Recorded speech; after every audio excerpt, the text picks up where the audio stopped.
భయంతో మూసుకుపోయిన మనిషి తన గురించి ఎప్పటికీ తెలుసుకోలేడు. ఎందుకంటే వాడు మోసపూరితమైన గుర్తింపులో జీవిస్తాడు.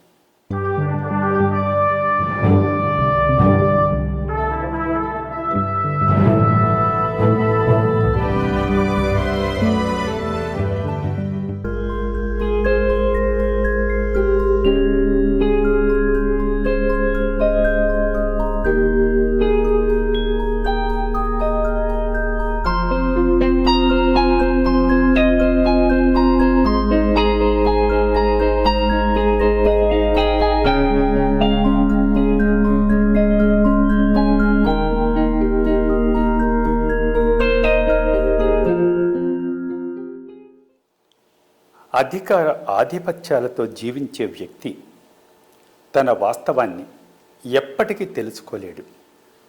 ఎందుకంటే అతడు వస్తువుల మధ్యలో జీవిస్తాడు.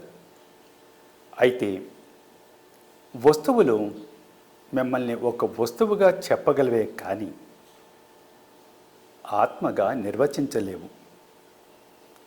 కేవలం గాఢమైన ప్రేమలో మాత్రమే ఎవరైనా తమ ఆత్మ గురించి తెలుసుకోగలుగుతారు.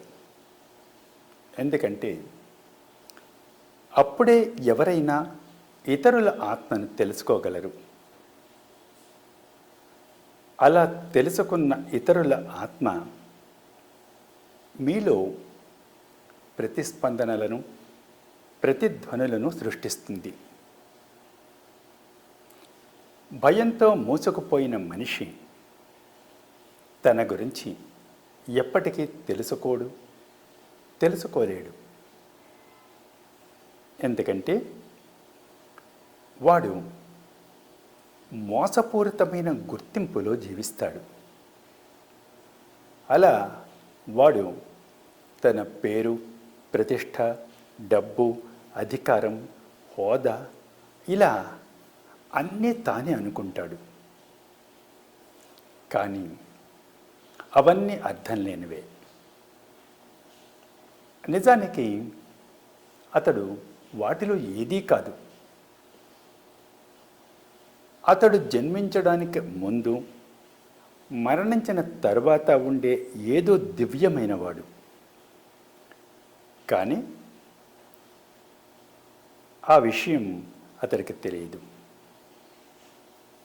ఎవరైనా చాలా మృదువుగా, మెత్తగా, సున్నితంగా, అమాయకంగా తయారై ఎండను, వానను, గాలిని అంగీకరించి వాటికి స్వాగతం పలుకుతూ ఆహ్వానించి తమలోకి అనుమతించినప్పుడే ఈ అస్తిత్వం వారి అంతర్గత కేంద్రంలోకి ప్రవేశించగలదు.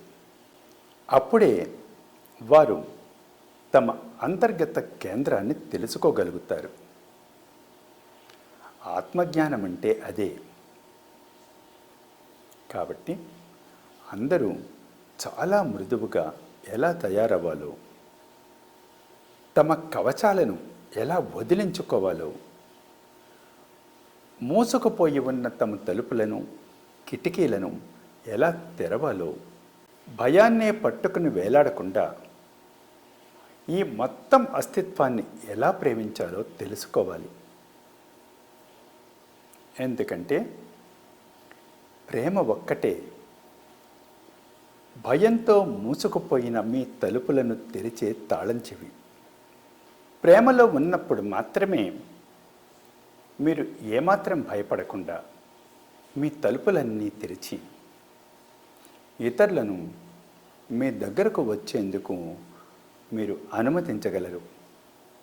ఎందుకంటే వారు మిమ్మల్ని బాధ పెట్టరని మీరు పూర్తిగా నమ్మగలరు. మీ ఏడుపు, మీ కన్నీళ్ళు, మీ బాధలు, మీ ఆనందం, మీ సంతోషం, ఇలా మీ కష్టసుఖాలన్నీ ఈ అస్తిత్వానివే. మీరు బాధపడితే ఈ అస్తిత్వం బాధపడుతుంది. మీరు సంతోషపడితే ఈ అస్తిత్వం సంతోషపడుతుంది. ఎందుకంటే మీరు ఈ అస్తిత్వంలో ఒక భాగం. దివ్యమైన ఈ అస్తిత్వానికి వేరే కళ్ళు, కాళ్ళు, చేతులు లేవు. అందరి కళ్ళు, అందరి కాళ్ళు, అందరి చేతులు అన్నీ ఈ అస్తిత్వానివే.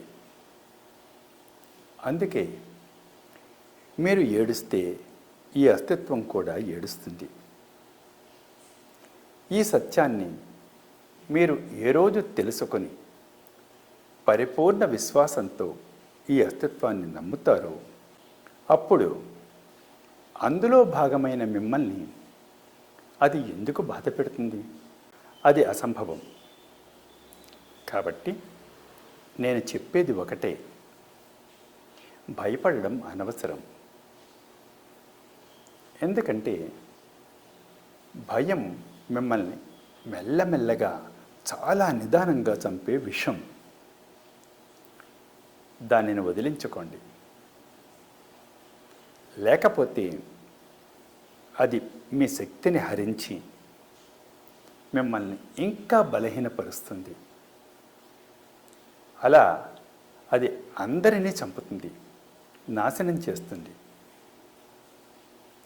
అందుకే అందరూ చస్తూ బతుకుతున్నారే కానీ ఎవరూ సంపూర్ణంగా జీవించట్లేదు.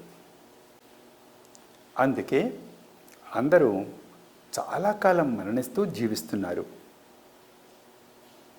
అంటే అందరిది దాదాపు 80-90 ఏళ్ల దీర్ఘకాల మరణమే. ఎందుకంటే వారు ఒక్కసారిగా ఆత్మహత్య చేసుకోలేరు. అందుకే వారు మెల్లమెల్లగా చాలా నిదానంగా ఒక్కొక్క భాగం క్షీణిస్తూ మరణిస్తారు. అందుకే అలాంటి మరణాన్ని ఎవరు ఆత్మహత్య అనరు. కానీ నిజానికి అది కూడా ఆత్మహత్యే, దీర్ఘకాల ఆత్మహత్య. కాబట్టి భయం మీకు ఏమాత్రం అవసరం లేదు.